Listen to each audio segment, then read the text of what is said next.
When boat projects are endless, how do you make sure you don't leave any off the list? Hi, I'm Nika Waters, and welcome to the Boat Galley Podcast. Today I'm sharing our maybe fairly obvious way of trying to make sure we don't leave off any projects from our massive list. Today's episode of the Boat Galley Podcast is sponsored by Infinity, the most trusted name in woven vinyl flooring in the marine industry. Since 2008, Infinity has offered boat owners premier flooring options, proven to withstand even the most demanding environments. Each of their products is equipped with UV-stable fade resistance and antimicrobial technology, giving them both durability and style that can't be matched. Thinking about kicking carpet to the curb? Make the switch to Infinity and see the difference true luxury makes.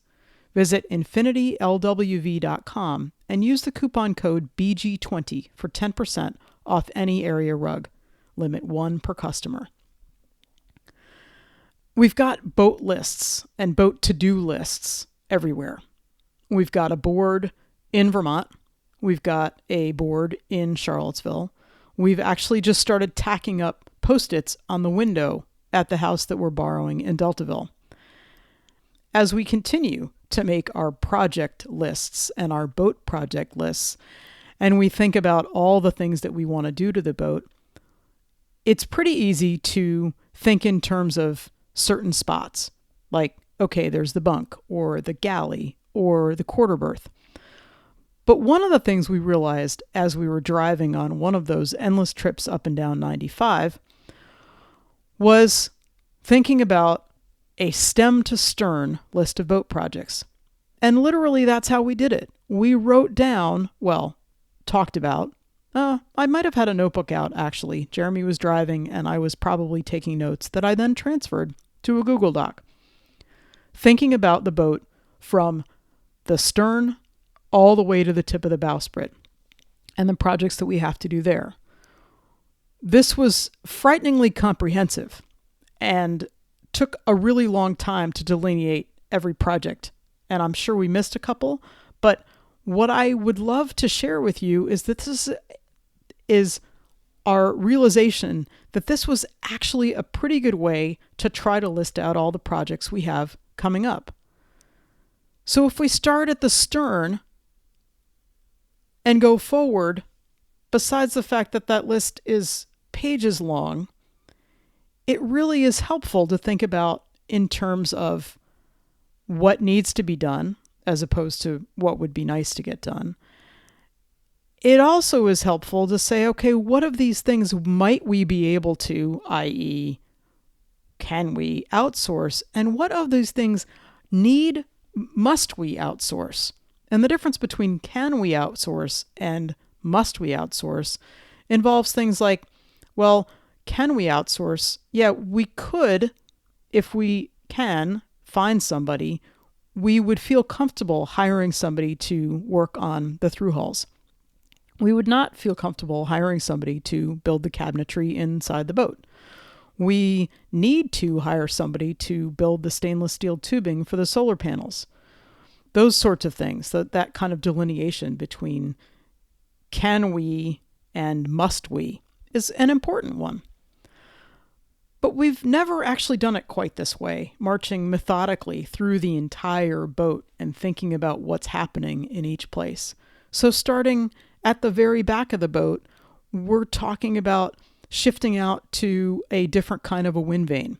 This is on the would be very nice list. It's not on the must be done list because we have a wind vane that works just fine.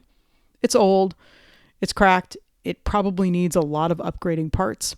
And the thing with that particular wind vane that we have is that it sticks off the back, and Jeremy wants to build a trim tab that goes off of the backstay and just has one rod going down to help with the rudder.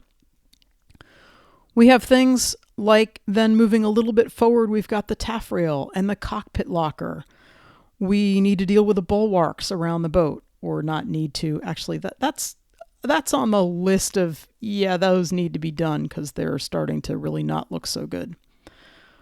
We march through, and I'm leaving off a whole lot of them, but we then march through things like the rigging and redoing the propane system and moving up to the anchor roller and the windlass and new sails.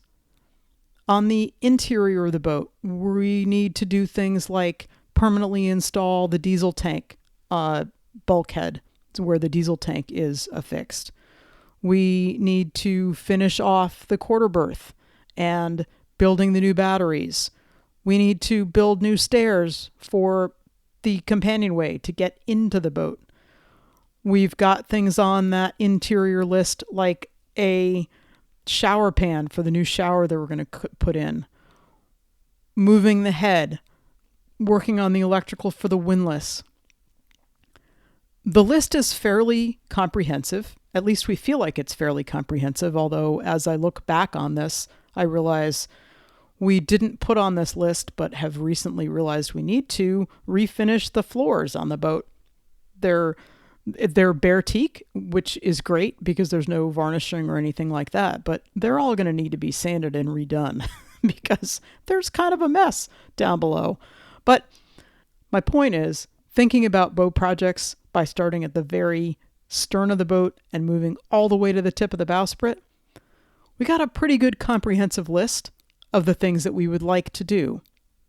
And that helps us then further break it down. We're looking forward to sharing boat project rehashes with you in an anchorage sometime when neither one of us is driving a car. Thank you for listening to the Boat Galley podcast. We love hearing from you, and we love knowing that you listen and share it with your friends. Have a spectacular week.